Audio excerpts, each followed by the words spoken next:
Film शुरू होते ही हम थिरू को देखते हैं जो कि पूरी तरह से खून में सना हुआ होता है। ऐसा लगता है कि जैसे उसने कई लोगों का कत्ल कर दिया है और अब वो अपनी गर्लफ्रेंड शुभ लक्ष्मी को मारने के लिए ढूंढ रहा होता है जिससे वो कभी बहुत प्यार करता था। लेकिन आखिर थिरू और शुभ लक्ष्मी के बीच में ऐसा क्या हुआ था, इसका जवाब जानने के लिए हमें इस कहानी में 1 साल पीछे चलना होगा। 1 साल पहले हम देखते हैं थिरू एक होटल के लिए फूड डिलीवरी बॉय का काम कर रहा होता है, लेकिन वो बहुत मायूस होता है। सुबह 6 बजे से रात 11 बजे तक थिरू बस काम ही करता रहता है क्योंकि पूरे शहर में उसे कोई भी अपना नहीं लगता। रात में 11 बजे वो एक बिल्डिंग में खाना डिलीवर करने के लिए जाता है, लेकिन उस बिल्डिंग की लिफ्ट खराब होती है। थिरू कस्टमर को कॉल करता है और उसे कहता है कि लिफ्ट बंद है, जिसके बाद कस्टमर उससे कहता है तो मैं क्या करूं, पार्सल रिसीव करने के लिए 13th फ्लोर से कूद जाऊं, चुपचाप खाना लेकर सीढ़ियों से ऊपर आ जाऊं। थिरू 13 मंजिल की सीढ़ियां चढ़कर डिलीवरी देने के लिए जाता है, लेकिन कस्टमर के पास चेंज नहीं होता तो वो थिरू को डांटना शुरू कर देता है और उससे कहता है कि तुम्हें अकल नहीं है कि डिलीवरी करने के लिए तुम्हें चेंज लेकर आना चाहिए था। थिरू उससे कहता है कि आप मुझे पैसे दे दो, मैं नीचे से चेंज लेकर आ जाऊंगा। लेकिन वो कस्टमर कहता है कि अगर तुम मेरा 2000 का नोट लेकर भाग गए तो मैं क्या करूंगा, तुम्हारे पास चेंज नहीं है, इसलिए मैं ये ऑर्डर कैंसिल करता हूँ। वो कस्टमर दरवाजा बंद करने लगता है, लेकिन थिरू अब तक गुस्से में पूरी तरह से लाल हो जाता है और उसी गुस्से में कस्टमर को जान से मार देता है। इसके बाद अगले दिन सुबह का सीन देखते हैं। थिरू रूम पर अपने 2 रूममेट्स भास्कर और पोथी के साथ होता है। पोथी भी थिरू की तरह ही डिलीवरी बॉय का काम करता है और वो थिरू का बहुत अच्छा दोस्त भी होता है। थिरू फिर से काम पर जाने के लिए तैयार हो रहा होता है और उस टाइम टीवी पर एक चॉकलेट की एड चल रही होती है। थिरू को चॉकलेट की एड देखकर दौरे पड़ने शुरू हो जाते हैं और गुस्से में थिरू टीवी ही तोड़ देता है। इससे पहले भी थिरू ने कई बार टीवी तोड़ी थी, इसलिए भास्कर उसके ऊपर बहुत गुस्सा होता है, लेकिन पोथी बीच में आकर भास्कर को रोक देता है और थिरू को काम पर वापस भेज देता है। इसके बाद हम देखते हैं कि थिरू शहर से 12 किलोमीटर दूर एक कस्टमर को डिलीवरी देने के लिए जाता है, लेकिन पार्सल में सॉस नहीं होता। वो कस्टमर थिरू से सॉस की डिमांड करता है और कहता है कि पैसे चाहिए तो रेस्टोरेंट जाकर सॉस लेकर आ जाओ। थिरू उसे समझाने की कोशिश करता है कि रेस्टोरेंट यहाँ से 12 किलोमीटर दूर है, लेकिन वो कस्टमर गुस्से में थिरू के मुंह पर ही खाना फेंक देता है। थिरू फिर से काफी गुस्से में आ जाता है और उसे भी जान से मार देता है। लेकिन इसके बाद हम देखते हैं कि थिरू असल में एक साइकेट्रिक के पास है और उसे अपनी कहानी सुना रहा है। वो डॉक्टर से कहता है कि जो भी मेरे सामने आता है मेरा दिल करता है मैं उसे मार डालूं, और ऐसा लगता है कि जैसे कोई मेरे सर पर बैठकर मुझसे यह सब कुछ करवाना चाहता है, लेकिन असल में मैंने कोई मर्डर नहीं किया। उन कस्टमर्स की हरकतों के बाद भी मैंने खुद पर काबू किया और वहां से वापस चला आया था, लेकिन मुझे हमेशा ऐसा लगता है कि मैं अपने आसपास रहने वाले सभी लोगों का मर्डर कर दूंगा। डॉक्टर उसे बताता है कि तुम्हें OCD यानी कि ऑब्सेसिव कंपल्सन डिसऑर्डर है। डॉक्टर उसे कुछ दवाइयां देता है और टेंशन से दूर रहने के लिए कहता है। थिरू क्लिनिक के बाहर आ जाता है और क्लिनिक के बाहर भास्कर उसे देख लेता है। वो रूम पर वापस आकर थिरू को कमरे से बाहर निकालना चाहता है, लेकिन पोथी उसे रोकने की कोशिश करता है और तब थिरू उन दोनों से कहता है कि जब मैं अकेला होता हूँ तो मुझे सुसाइड करने का मन करता है। वो पोथी से कहता है कि इस वक्त तू ही मेरा इकलौता फ्रेंड है। पोथी उसे दिलासा देता है और कहता है कि कोई बात नहीं, तुम आराम करो, मैं तुम्हारे साथ हूँ। अगले दिन थिरू डिलीवरी करने के लिए रेस्टोरेंट जाता है, लेकिन उसे पता चलता है कि मैनेजर ने उसका अकाउंट ही डीएक्टिवेट कर दिया है क्योंकि थिरू को कस्टमर्स ने बहुत बुरी रेटिंग्स दी थी। थिरू परेशान हो जाता है, लेकिन तभी पोथी मैनेजर के पास जाकर उससे बात करता है, जिसके बाद मैनेजर फिर से आखिरी चांस देकर उसका अकाउंट वापस से एक्टिवेट कर देता है। शाम को थिरू एक बड़े से घर पर डिलीवरी करने के लिए जाता है। उस घर में एक लड़की होती है। फोन पर ही उस लड़की से बात करके थिरू को बहुत अच्छा लगता है। वो लड़की पार्सल रिसीव करने के लिए गेट के पास आती है और गेट में बने एक छोटे से दरवाजे से पार्सल को रिसीव कर लेती है। थिरू वापस जाने लगता है, लेकिन तभी बारिश शुरू हो जाती है। थिरू की गाड़ी भी स्टार्ट नहीं होती तो थिरू वापस से गेट के पास आकर खड़ा हो जाता है, लेकिन गाड़ी चालू करने के चक्कर में थिरू भीग चुका था। वो लड़की सर पोंछने के लिए थिरू को एक टॉवेल ला कर देती है और बारिश रुकने तक दोनों बातें करने लगते हैं। उससे बातें करके थिरू को बहुत अच्छा लगता है और बारिश रुकने के बाद थिरू वहां से चला जाता है। अगली शाम को थिरू फिर से उसी एड्रेस पर लड़की का ऑर्डर डिलीवर करने के लिए आता है। लड़की फिर से उस छोटे से दरवाजे से अपना पार्सल रिसीव करती है। दोनों थोड़ी देर तक बातें करते हैं और इससे थिरू काफी रिलैक्स फील करने लगता है। अगले दिन थिरू उसी एड्रेस पर दिन में डिलीवरी करने के लिए जाता है और इस बार ऑर्डर होता है उस घर की मालकिन एक बूढ़ी औरत का।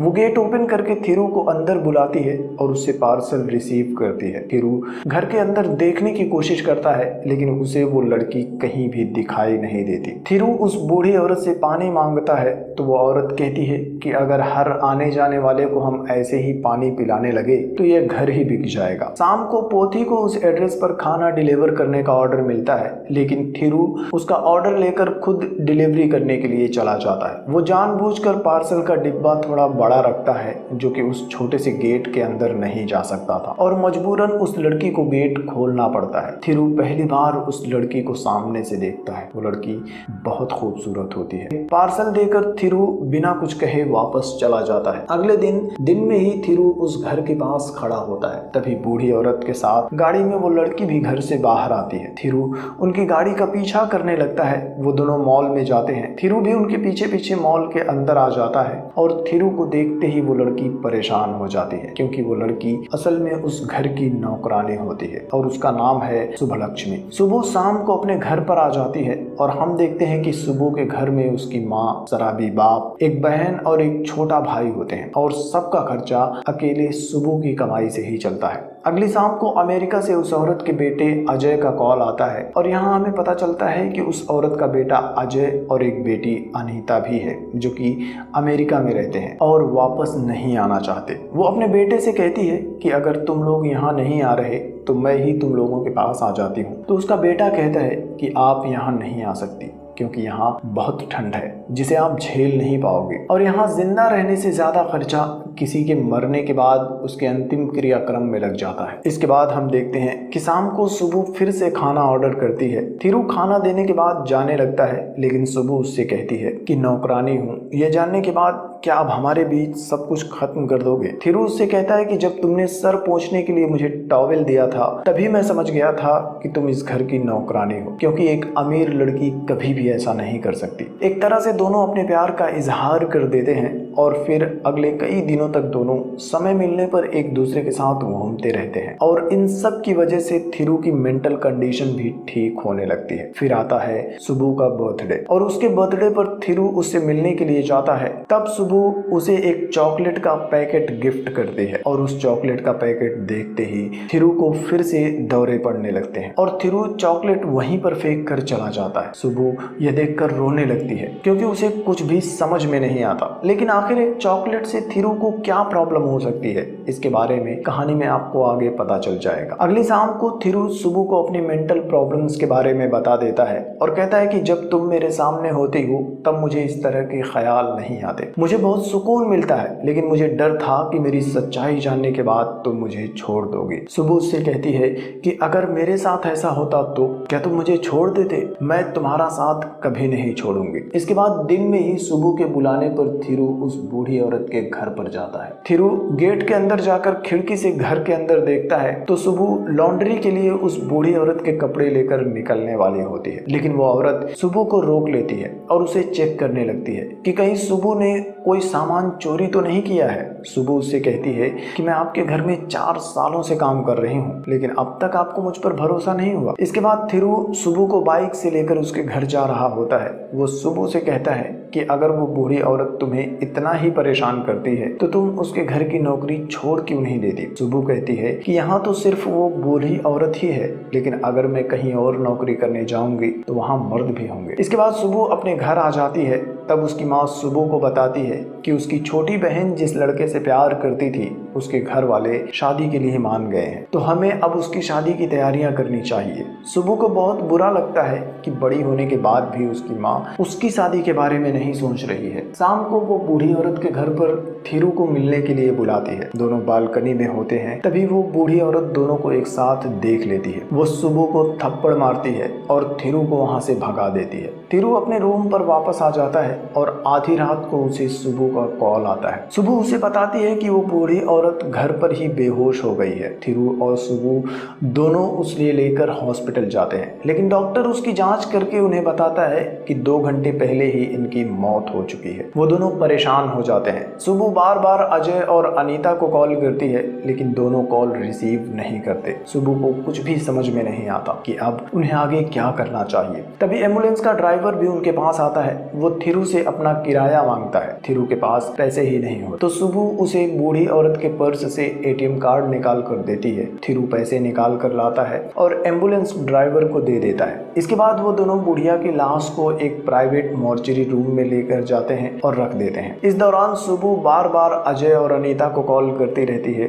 लेकिन दोनों में से कोई भी कॉल रिसीव नहीं करता। रात में थिरू अपने काम पर होता है, तभी उसका दोस्त पोती एक डिलीवरी देने के लिए रेस्टोरेंट से बाहर निकलता है और रेस्टोरेंट से बाहर निकलते ही उसका एक्सीडेंट हो जाता है। थिरू उसे लेकर हॉस्पिटल में जाता है। अगली सुबह भी हॉस्पिटल में उनसे मिलने के लिए आती है। वो थिरू को अकेले में ले जाकर बताती है कि कल रात मेरा छोटा भाई उस बूढ़ी औरत का एटीएम कार्ड लेकर भाग गया है और सुबह में उसने 2 लाख रुपए निकाले हैं। वो बुरी तरह से डरी होती है और कहती है कि अगर अजय और अनीता को पैसे चोरी होने के बारे में पता चला तो वो दोनों मुझ पर ही इल्जाम लगाएंगे कि मैंने ही पैसों की लालच में आकर उनकी माँ को मार डाला है। थिरू उसे समझाने की कोशिश करता है और कहता है कि हमें किसी तरह से 2 लाख रुपयों का इंतजाम करना होगा, जिसके बाद हम वो 2 लाख रुपए तुम्हारी मालकिन के अकाउंट में डाल देंगे। लेकिन तभी सुबह को अजय का कॉल आ जाता है। वो सुबह से पूछता है कि आखिर तुम मुझे बार बार कॉल क्यों कर रही थी। सुबह बहुत डरी होती है और हड़बड़ाहट में वो अजय से कहती है कि आपकी माँ बात करना चाहती थी, लेकिन फिलहाल वो वॉशरूम में है तो मैं आपको बाद में कॉल करती हूँ। वो फोन रख देती है, लेकिन इतना बड़ा झूठ बोलकर उसने अपने लिए मुश्किलें और बढ़ा ली थी। थिरू उससे कहता है कि फिर भी ठीक है, हम दोनों कोई ना कोई रास्ता जरूर निकाल लेंगे। अगले 2 दिन तक थिरू और सुबह दोनों किसी न किसी तरह से पैसों का इंतजाम करने में लगे होते हैं। इस दौरान अनीता और अजय दोनों बार बार सुबह को कॉल करते रहते हैं और अपनी माँ से बात करवाने के लिए कहते हैं। सुबह हर बार बहाना करके टालती ही रहती है। इसके बाद थिरू एक मिमिक्री करने वाली औरत कलई मामनी को बुढ़िया के घर पर बुलाता है। वो सुबह से कहता है कि इस बार जब अनीता या अजय कॉल करेंगे तो बुढ़िया की आवाज में कलई मामनी उनसे बात कर लेगी। थोड़ी ही देर में उन्हें अनीता का कॉल आ जाता है और कलई मामनी अनीता से उसकी माँ के आवाज में बात करती है। थिरू और सुबह दोनों रिलैक्स हो जाते हैं कि चलो 2 लाख इकट्ठा करने के लिए उन्हें थोड़ा सा टाइम तो मिल गया। लेकिन जैसे ही वो गेट के बाहर जाने लगते हैं तभी वो देखते हैं कि अजय और अनीता दोनों अपने पूरे परिवार के साथ घर वापस आ चुके हैं। दरअसल अगले दिन उस बूढ़ी औरत का बर्थडे था, इसलिए अनीता अपने हस्बैंड और बच्चों के साथ, अजय अपनी पत्नी, बच्चों और अपने फादर इन लॉ के साथ अपनी माँ को सरप्राइज देने के लिए आया था। वो लोग पूरे घर में उस बूढ़ी औरत को ढूंढना शुरू कर देते हैं, लेकिन सुबह के पास अब कोई चारा नहीं होता। तो वो अजय और अनीता को अब तक जो कुछ भी हुआ सब कुछ बता देती है और कहती है कि अब उनकी माँ इस दुनिया में नहीं रही। इतना सुनते ही वो दोनों सुबह को मारना शुरू कर देते हैं। तब थिरू उन सब के बीच में आ जाता है। वो सुबह को उनसे बचाता है और उनसे कहता है कि इसमें हमारी कोई गलती नहीं है, लेकिन वो लोग इन दोनों की कोई भी बात नहीं सुनते। अनीता कहती है कि जरूर तुम दोनों ने मिलकर ही पैसों के लिए मेरी माँ को मार डाला होगा। वो लोग पुलिस बुलाकर दोनों को पुलिस के हवाले कर देते हैं। इसके बाद वो मॉर्चरी रूम में जाते हैं। पुलिस बॉडी को पोस्टमार्टम के लिए लेकर जाती है और कुछ घंटों के बाद अजय अपनी माँ की बॉडी को रिसीव करके उसका अंतिम संस्कार कर देता है। पोस्टमार्टम की रिपोर्ट में उन्हें पता चलता है कि बुढ़िया को दवाइयों का हैवी डोज दिया गया था, जिससे कि वो मर गई थी। इधर पुलिस स्टेशन में आकर पुलिस वाले थिरू और सुबह को टॉर्चर करना शुरू कर देते हैं और फिर इंस्पेक्टर थिरू को एक अलग रूम में लेकर जाता है, उससे पूछताछ करना शुरू कर देता है। थिरू उससे कहता है कि वो बूढ़ी औरत बहुत ही खड़ूस थी और सुबह को बहुत ज्यादा टॉर्चर करती थी। इसके बाद इंस्पेक्टर सुबह के पास आ जाता है और उसे थिरू के खिलाफ भड़काना शुरू कर देता है और कहता है कि थिरू ने बताया है कि बूढ़ी औरत तुम्हें बहुत टॉर्चर करती थी। इसके बाद सुबह कमरे से बाहर आकर थिरू के पास आती है और रोते हुए थिरू से पूछने लगती है कि तुमने कहा था कि जब मैं तुम्हारे सामने होती हूँ तो तुम्हारी हालत ठीक रहती है, फिर भी तुमने ने उस बुढ़िया को क्यों मार दिया। इतना सुनते ही पुलिस वाले थिरू को मुजरिम मान लेते हैं और उसकी पिटाई करते हैं और आखिरकार थिरू मजबूर होकर कत्ल का इल्जाम कबूल कर लेता है। लेकिन इस टॉर्चर के बीच में हमें थिरू के बचपन की स्टोरी दिखाई जाती है। थिरू बचपन में अपने पापा के साथ ही रहता है। थिरू की माँ के मरने के बाद उसके पापा ही उसका ख्याल रखते थे। वो एक किराने की दुकान पर काम करते थे और एक दिन थिरू अपने पापा से चॉकलेट की जिद करने लगता है जिसकी कीमत उस समय 50 रुपए होती है। थिरू के पापा उससे कहते हैं कि यह चॉकलेट बहुत महंगी है और मैं तुम्हें नहीं दिला सकता। लेकिन थिरू जिद करने लगता है, रोने लगता है, जिसके बाद उसके पापा उससे चॉकलेट लाने का वादा करते हैं और अगले दिन अपनी दुकान के मालिक से वो चॉकलेट मांगते हैं। लेकिन मालिक चॉकलेट देने से मना कर देता है और कहता है कि यह चॉकलेट तुम्हारी औकात के बाहर है और अब तक तुमने मेरा पिछला कर्जा भी नहीं चुकाया है। जिसके बाद थिरू के पापा उससे कहते हैं कि हमारे बीच की जो बहस है वो होती रहेगी, लेकिन मेरे बेटे ने मुझसे चॉकलेट मांगा है और मैं उसे देकर ही रहूंगा, भले ही आप मेरी पगार से पैसे काट लेना। वो चॉकलेट लेने के लिए जबरदस्ती करने लगता है जिससे कि मालिक को थोड़ा सा धक्का लग जाता है और उसे हल्की सी चोट लग जाती है। इससे नाराज होकर मालिक बीच बाजार में ही थिरू के पापा को मारकर उस पर चोरी का इल्जाम लगाने लगता है। पुलिस वहां आ जाती है। वो फिर थिरू के पापा को मारने लगती है और तभी थिरू भी अपने स्कूल से मार्केट में आ जाता है और उसके सामने ही पुलिस वाले उसके पापा को लेकर चले जाते हैं। शाम को उसके पापा घर वापस आते हैं और थिरू को चॉकलेट का पैकेट देते हैं। थिरू देखता है कि उन पैकेट्स पर उसके पापा का खून लगा हुआ है क्योंकि पुलिस ने उन्हें बहुत टॉर्चर किया था। तब थिरू चॉकलेट्स को फेंक देता है और अपने पापा को गले लगाकर उनसे कहता है कि मुझे कोई चॉकलेट नहीं चाहिए, मुझे बस आपका साथ चाहिए। रात में दोनों बाप बेटे एक साथ सो रहे होते हैं और उसी रात में थिरू के पापा की मौत हो जाती है। कुछ दिनों बाद थिरू मार्केट में उस दुकानदार के पास जाता है और अपनी इमेजिनेशन में वो एक पत्थर उठाता है और दुकानदार को पत्थर फेंक कर मारता है जिससे कि उस दुकानदार को चोट लग जाती है और उसी दिन से थिरू को ओसीडी था। इधर प्रेजेंट में थिरू को लेकर पुलिस मजिस्ट्रेट के साथ वापस से बुढ़िया के घर आ जाती है ताकि वो सीन को रिक्रिएट करके समझ सके कि आखिर थिरू ने उस बुढ़िया का मर्डर कैसे किया था। थिरू मजिस्ट्रेट के सामने सबसे कहता है कि ये सब कुछ मैंने ही किया है और इसमें सुबह की कोई गलती नहीं है। तभी मजिस्ट्रेट को टेबल के नीचे से बुढ़िया का लिखा हुआ एक लेटर मिलता है जो उसने पुलिस के लिए लिखा था कि मेरे बच्चे मुझे अमेरिका से पैसे तो भेज देते हैं लेकिन मैं यहाँ अकेली फील करती हूँ। लेकिन मेरे बेटे ने जब मुझसे कहा